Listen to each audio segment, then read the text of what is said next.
Have you ever heard something so crazy that it just might be obvious? Because I've got something like that for you guys today.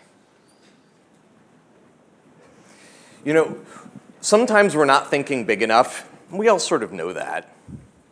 The joke is, Henry Ford said that if you asked a customer what they would want, they would say a faster horse, right? But a faster horse isn't thinking big enough. That's a small idea. It would be nice to have a faster horse if you have a slow horse, I guess.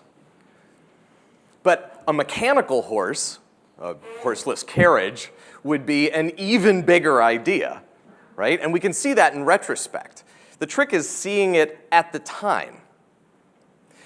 Now, sometimes people are prophetic and can see things ahead of time. Jules Verne was incredibly prophetic. He saw rocket ships and submarines coming from 100 years away almost. That's pretty good. But even he and everyone of his generation couldn't see the internet coming. And personally, I find it like heart-poundingly exciting. Not only that the internet exists, but that there are other things like that waiting for us. Internet-sized things, which we collectively can find, invent, build, and harness for our collective benefit. So I'm going to give you a choice, a little end of Zeitgeist exercise here. Okay, choice A, choice B.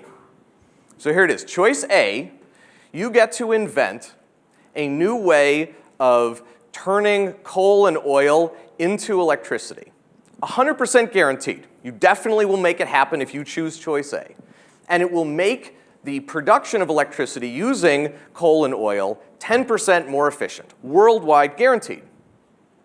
Or choice B, I will give you a 5% chance, just 5%, 1 chance in 20, of creating free energy for everybody. A source of energy which is totally carbon neutral, which is completely cheap, and we can roll out to the world. Wow, that would be amazing, but you only get a 5% chance. All right, so show of hands. Who's going to do choice A with me? All right. Who's going to do choice B? Right on. So probably a few of you are humoring me, but I would like to believe that most of you have just genuinely identified yourself as moonshot thinkers. I love it. Amen. I'm in the same camp. But here's the secret to that,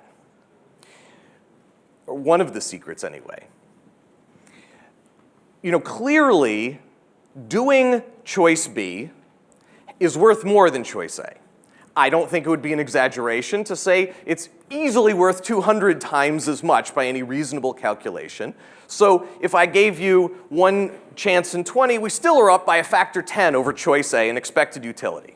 Good, that's why you all chose it, I think, for different reasons, but it boils down to that. The next secret is that we're assuming that it's 20 times harder just because it's 200 times as valuable. But often, it's literally easier to go bigger. Why would that be? That doesn't feel intuitively right. That's like something for free. That shouldn't be the way the world is. Actually, it is. If you choose to make something 10% better, you are almost by definition signing up for the status quo and making it a little bit better. That means you start from the status quo. You start with all of the existing assumptions. You start with all of the lock-in to the tools, the technologies, the processes that you're going to try to make a little step function on top of. It's not bad.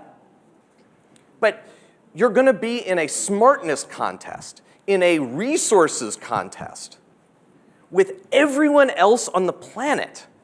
Your team is probably not going to win in that contest. It doesn't matter how hard they work, how much money you have. It's just that hard. Here's the weird thing. If you sign up for moonshot thinking, if you sign up to make something 10 times better, there is no chance of doing that using the existing assumptions. You're going to have to throw out the rule book.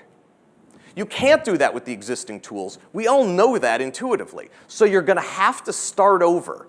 You're going to have to supplant all of that smartness and the hard work with bravery and creativity. You're going to have to perspective shift. Now, it's not guaranteed that you're going to win by doing that. But when you change your perspective, you never know where you're going to end up. That start over moment is incredibly powerful. So history is littered with examples like this, where, here's one of my favorite examples.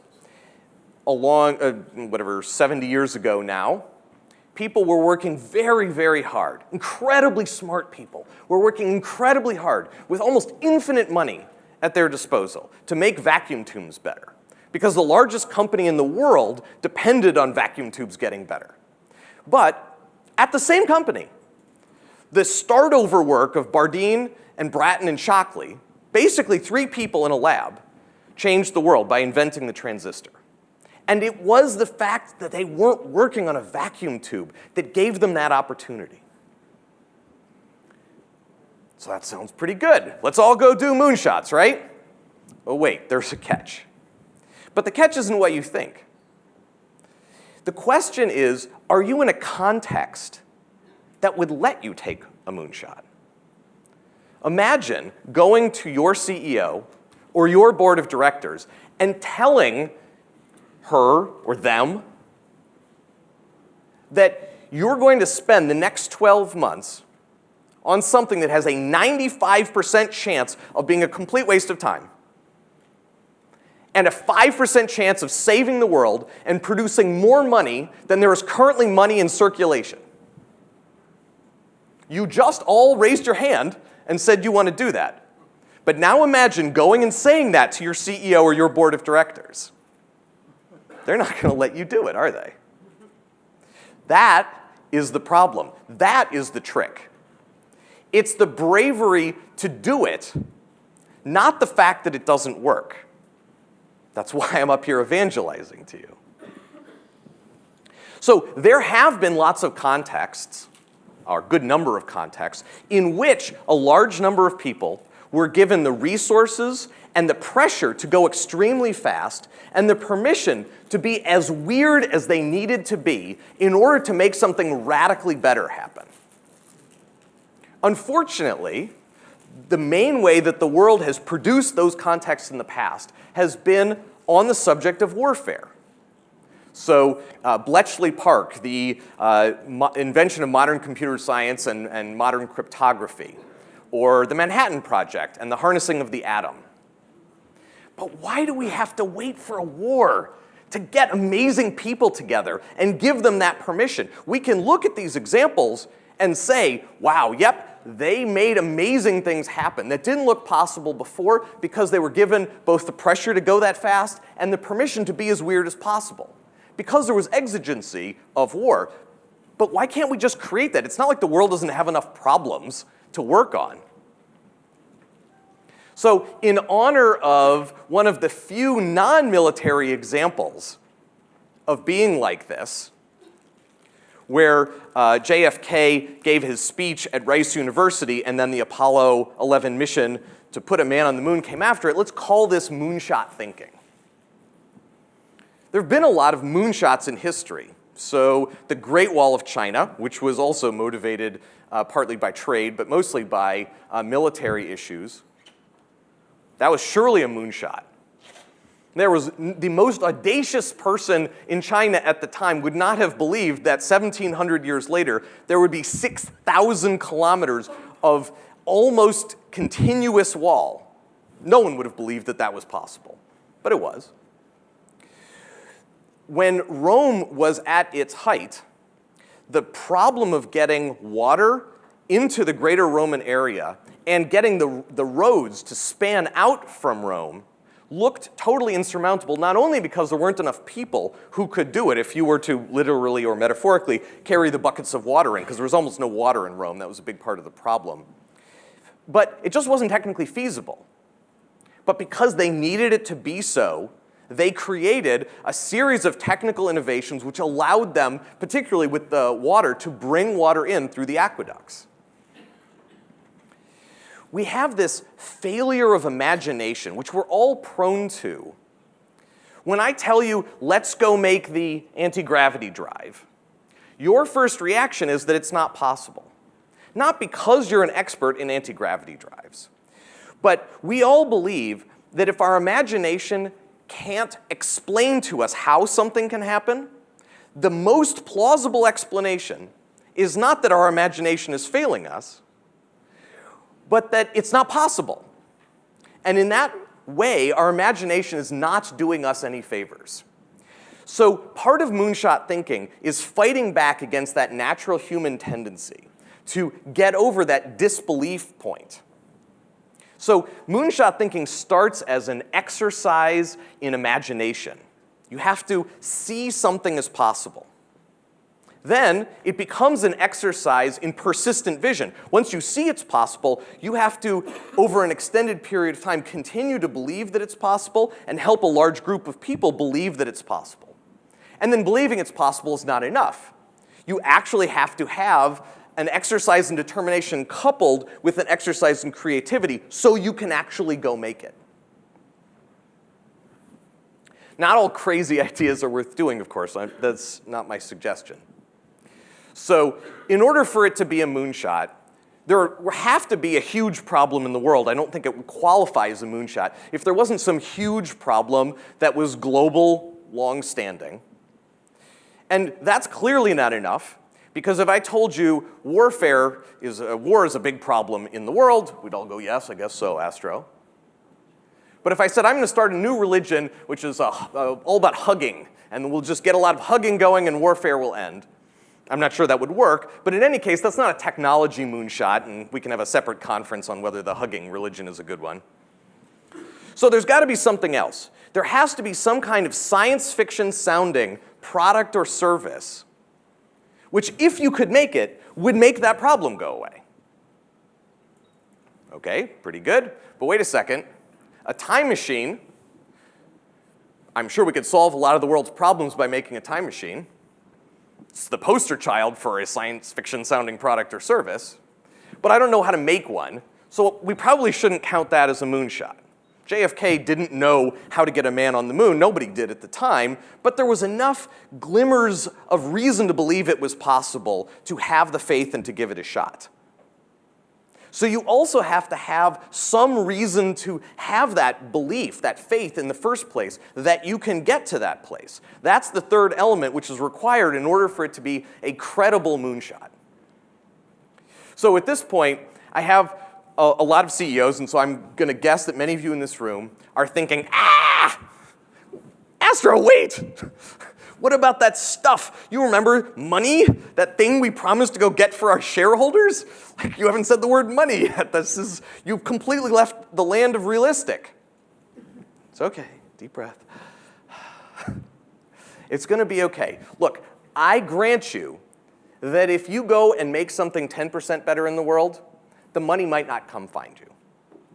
But if you make something 10 times better in the world, and it is a serious problem in the world, do you really believe that the money is not going to come find you? No. If you are worried about money, if you're busy making a business plan at the beginning of this conversation, it's because you don't really believe that what you're working on is of sufficient global scale and severity. Because if you did, you wouldn't be wasting your time on the business plan at the beginning. You'd be taking the moonshot. And I'm not suggesting that business plans have no place, but starting from them is almost anathema to a real moonshot. A moonshot is focused on the impact, on creating radical positive value in the world, and the money will come find you. Now, this is sort of baked into the DNA of Google. Obviously, search, Android, translate, many of the things that Google has done, we ended up not only building without a real business plan, but putting out into the world for sometimes years at a time before we ever made any money on them. It's in the DNA of Google to believe that if you make a lot of positive value in the world, that the money will come back to Google in a fair and elegant way over time. And that's baked into Google X as well. That's how we approach moonshots, which is to say, look, let's not worry right now about the money. We'll get there in the end, but right now, let's focus on making sure we have those three things. We have an enormous problem that we're properly pointed at. We have a science fiction sounding product or service that if we could make it, would make that problem go away. And we have some reason to believe it's possible. So self-driving cars, I think, is our poster child for what that kind of three moonshot elements would look like. And I don't think this is just about Google. This is the essence, it's one of the benefits of moonshot thinking. Anyone can have this same benefit. I promise you, if you work on the impact and you achieve the impact, money will not be your problem. So when I go and I talk to small companies about this sort of thing, they say, I get this rousing chorus of, yeah, whatever, Astro. That's a nice attitude, but we don't have any money. That's what you're talking about. That's what big companies do. They have the money to take moonshots. Be a decent answer, I guess, except that when I go to the big companies, they say, yeah, whatever, Astro. That's not us, obviously, because you're talking about taking big risks. We don't take big risks. We buy innovation after it happens. That's our thing, haven't you noticed? So, go talk to the small companies. I'm like, well, I just did. They said to come talk to you. When I talk to the academics about moonshots, they say, well, we get paid to talk about moonshots, but we aren't actually going to build one. And then when I go to the governments to talk about this, they say, yes, absolutely, we love telling the private sector to take moonshots. Oh, you want us to do it? No, that's not going to work out right now. That was 50 years ago. We had the money for that. Come back and talk to us in another 50 years. Maybe we can get there again. Everyone thinks it's someone else's job. Everyone thinks it's not possible for them, even though they would like to believe that someone else can do it. But it's not about the smarts. It's not about the resources. It's about the bravery and the creativity. And everyone has access to that. It's up to you. You are some of the most powerful people in the world. What are you going to do with that power? You could leave this room and sort of slow and steady wins the race. Hit your quarterly numbers, right on. I'm telling you, there's something else. I know it feels like stepping off a cliff, but on the other side, it's amazing. And if you choose to do this, if you empower your people to do something uncomfortably big, something uncomfortably important, something uncomfortably unhedged, something uncomfortably authentic, something uncomfortably exciting, you will never go back. I'm happy to take questions. Thank you.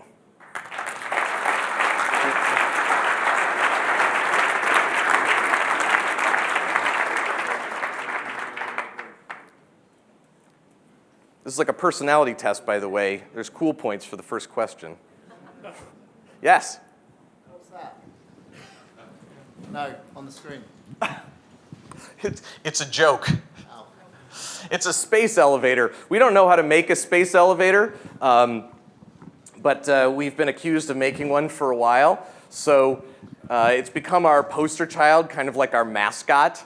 At some point, maybe someone will make a space elevator, maybe we will too. Right now, the physics does not make it possible. But I like space elevators because they would solve some interesting problems for humanity. We can argue about whether they're the biggest problems in the world.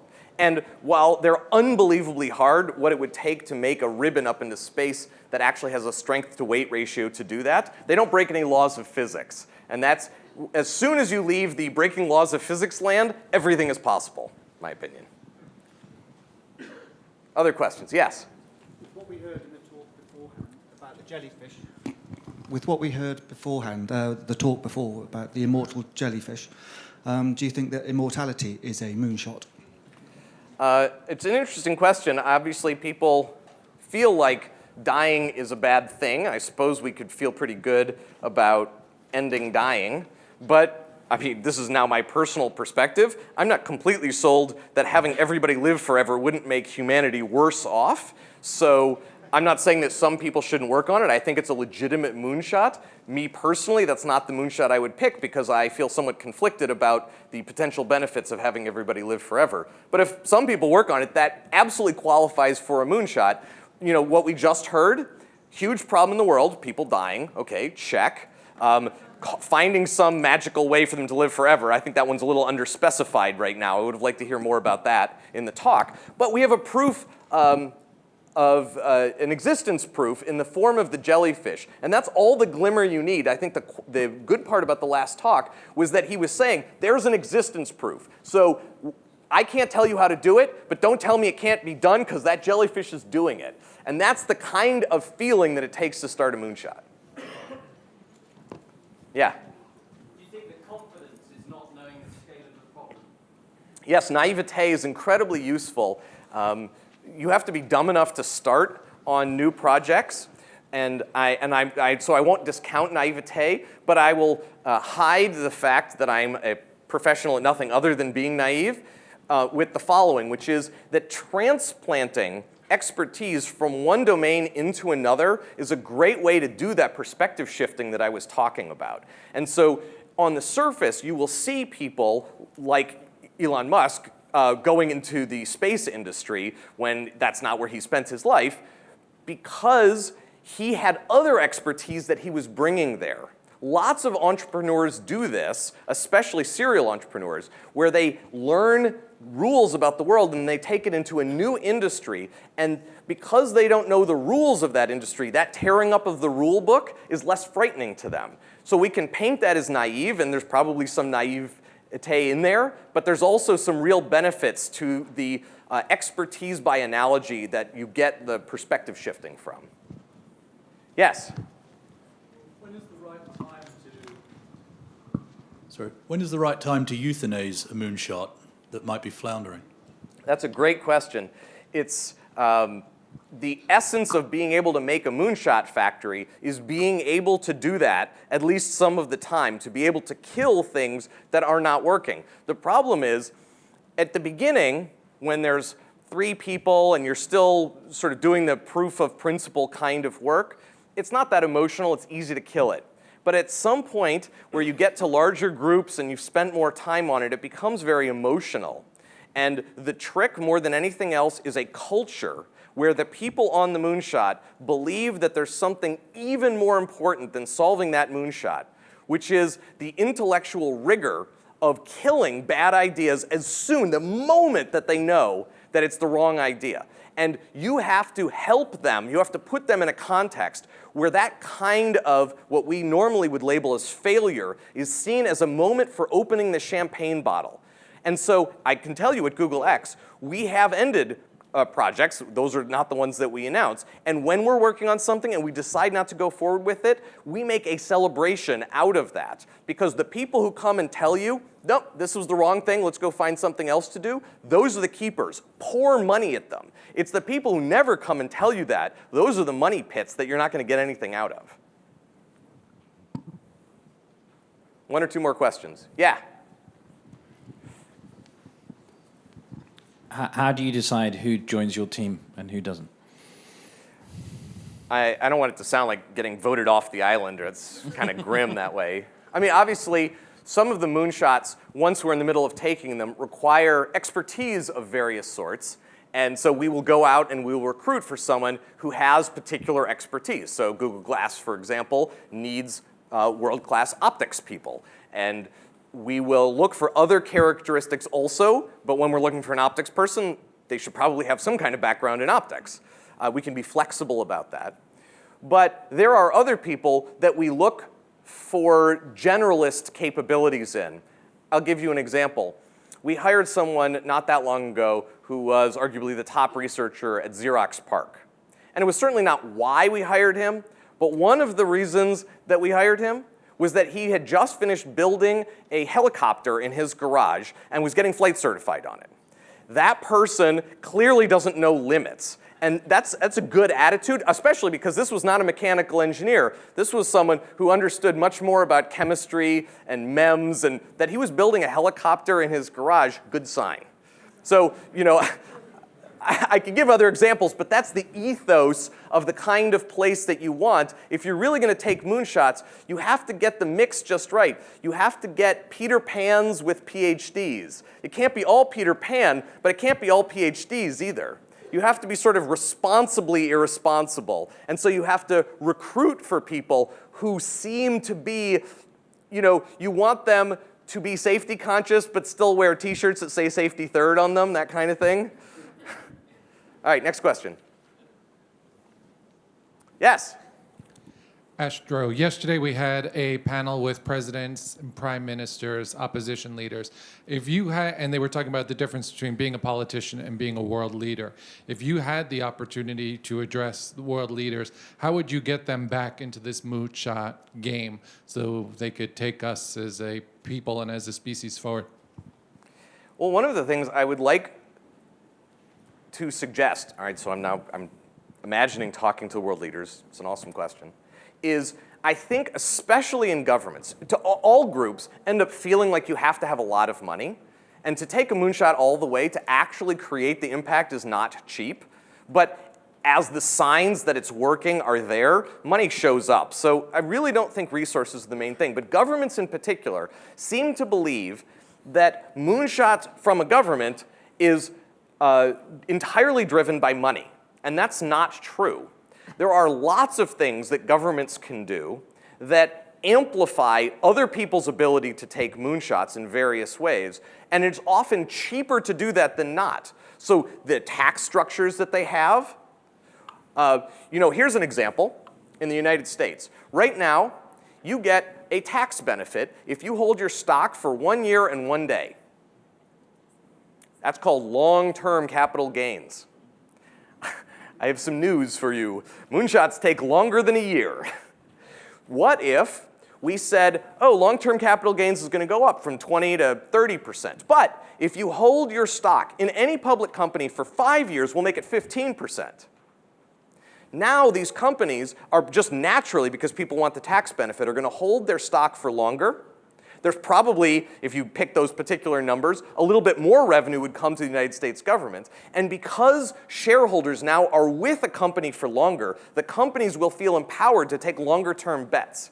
There are thousands of examples like that are actually net positive to the governments. So I'm not picking on that tax example, but I think there are innumerable examples where governments could take moonshots and enable moonshots without spending a dime. That's what I would say to the world leaders. Next one. Astro, I've got what may be a final question for you. I'm going to do a moonshot question. All right, bring it on. I'm going to go ambitious. So what are you working on that comes after self-driving cars and Google Glass? It never hurts to ask. That was ambitious. You know what? We're going to be talking about some of them later this summer. So there won't be too long a wait, but probably the right way to think about what we're doing is we're interested in working on large problems in the world to which computer science, electrical engineering, mechanical engineering, computation can be applied successfully. But there was a picture up here. We're not actually working on agricultural robotics, but that's a perfect example of the kind of thing we could do. And we are thinking as broadly as that, and I look forward to telling you in detail about some of them in the next couple of months. I had a 5% chance, didn't I? It was worth the shot. Thank you very much. Thank you, Astro Teller.